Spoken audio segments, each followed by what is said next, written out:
¿Sientes que haces todo bien, pero tu cuerpo sigue en modo alerta? Meditas, haces ejercicio, escuchas sonidos de lluvia con auriculares y aún así el cortisol no baja. El problema es que en Internet encontramos muchísimos consejos que te hacen sentir mejor, pero que no están bajando realmente tu cortisol. Hoy vamos a desmontar 4 mitos. 2 de ellos no sirven para nada, pero los otros 2 sí que funcionan de verdad. Y al final te voy a dejar 2 bolas extras, 2 cosas más que también bajan el cortisol y que casi nadie te va a contar. Quédate por eso hasta el final. Recuerda, el cortisol no es el enemigo. El problema es tenerlo alto de forma continuada, cuando la amenaza ya ha pasado, pero tu cuerpo sigue actuando como si esa amenaza siguiera ahí. Imagina que tu cerebro lleva puesto un termostato que vigila el cortisol en la sangre durante las 24 horas.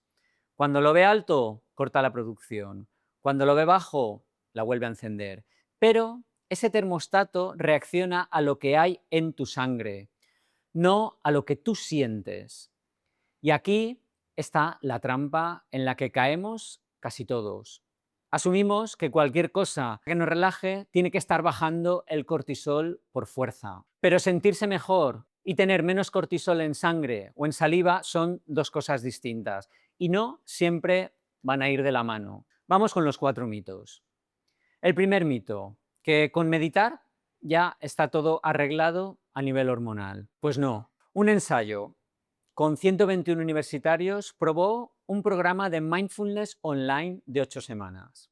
Los que lo hicieron mejoraron de forma significativa en mindfulness y redujeron su estrés percibido, con un efecto mantenido incluso a los 6 meses. Pero no hubo ningún efecto sobre el cortisol medido en el pelo, que es un marcador que refleja los meses anteriores de exposición hormonal al cortisol. La meditación reduce lo que sientes, eso es así y está muy bien medido. Pero que te sientas menos estresado no significa automáticamente que tu cortisol haya bajado. Son 2 cosas distintas. Y este estudio las midió las 2 por separado. Y ojo, porque ese cortisol no se midió en sangre en el momento, se midió en el pelo. Eso es como preguntarle a tu pelo qué tal llevas los últimos meses, no qué tal te va hoy. Por eso, meditar te puede ayudar y mucho a nivel psicológico. Pero si esperas que sea la solución completa para un cortisol alto en sangre,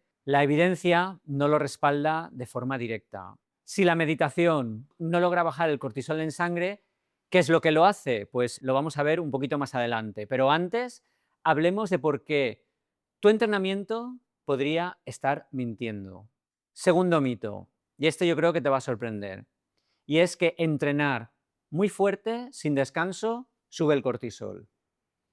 Ojo, porque aunque el cortisol no se mueva ni un pelo, sí que hay algo que sí que se desploma. No pierdas detalle. Un estudio en atletas sometidos a 12 días de entrenamiento intensivo sin descanso adecuado, les midió el cortisol en sangre y también en saliva, antes y después de este periodo. El cortisol no cambió de forma estadísticamente significativa. Lo que sí que se hundió fue la testosterona y la actividad de un tipo de célula inmune, los fagocitos, que cayó un 47%. La creencia popular dice que el sobreentrenamiento dispara el cortisol, pero en este estudio se vio que el cortisol estaba estable.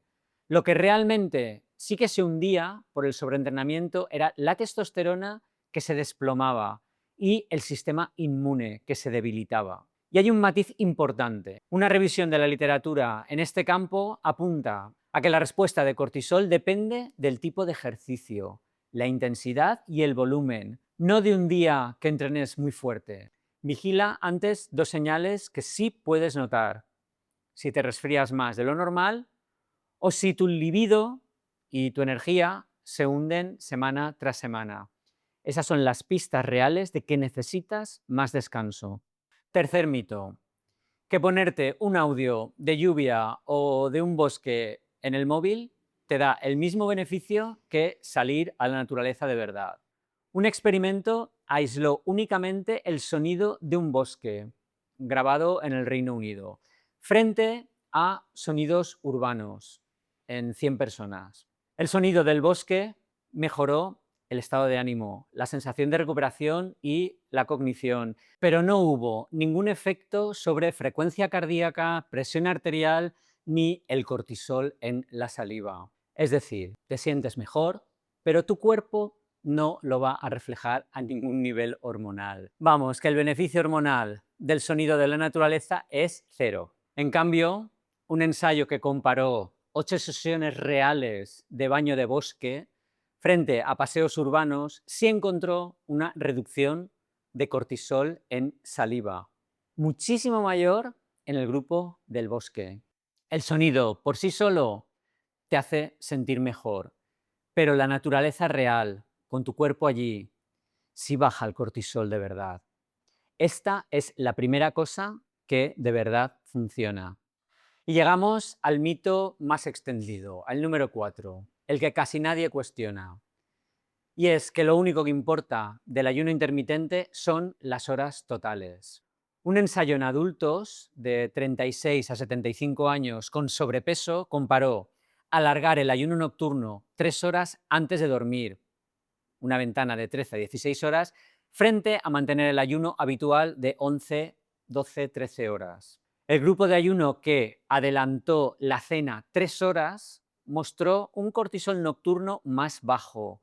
No es solo cuánto ayunas, es que ese ayuno esté sincronizado con tu hora de ir a dormir. Dos personas pueden ayunar exactamente las mismas 14 horas y solo la que alinea ese ayuno con su horario de sueño obtiene realmente el beneficio real sobre el cortisol nocturno. Por tanto, si cenas tarde y luego alargas el ayuno por la mañana, puede que no estés obteniendo el mismo resultado que si adelantaras la cena y respetaras esa ventana relacionada con el sueño. Te prometí al principio que 2 de estos 4 mitos sí funcionaba de verdad. Aquí tienes el protocolo en 3 puntos concretos. Primero, si ayunas, procura que la última comida quede al menos 3 horas antes de acostarte, en vez de simplemente contar horas totales sin más. Esto es lo que de verdad baja el cortisol nocturno. Segundo, prioriza la naturaleza real sobre cualquier sustituto. Un parque, un camino con árboles, aunque sea 20-30 minutos, antes que un audio o un vídeo. Esto es lo que de verdad baja el cortisol. Tercero, sigue meditando o entrenando, porque te va a sentar bien igual, pero no los uses como excusa para no hacer los otros dos primeros. Son un complemento, no el tratamiento. Y como os prometí al principio, aquí tenéis la bola extra. Dos cosas que sí bajan el cortisol y que casi nadie menciona. Primero, la ashwagandha. Dos análisis independientes encontraron una reducción importante del cortisol frente al placebo, por lo que ya tenemos otra herramienta. Y segundo, el psicobiótico Bifidobacterium longum 1714, en un ensayo controlado, esta cepa concreta, la 1714, atenuó la subida de cortisol y la ansiedad frente a una prueba de estrés agudo, comparándolo con placebo. Es un estudio pequeñito, pero busca esta cepa en la etiqueta, no un probiótico cualquiera. Estas son dos cosas más que sí funcionan para que las tengas en cuenta. El cortisol no se baja con lo que todo el mundo repite. Se baja con lo que de verdad está comprobado, aunque sea menos vistoso. Si te ha servido este repaso, dale al like y comparte el vídeo con tus amigos y familiares más estresados. Y si has llegado hasta aquí, escribe en los comentarios cortisol controlado. Y así sabré que eres de los que te quedas hasta el final. Y aquí puedes ver un vídeo sobre las 6 señales de que tu cortisol lleva tiempo disparado. Y aquí puedes suscribirte al canal. Estaría encantado de que lo hicieras. Nos vemos en el próximo vídeo.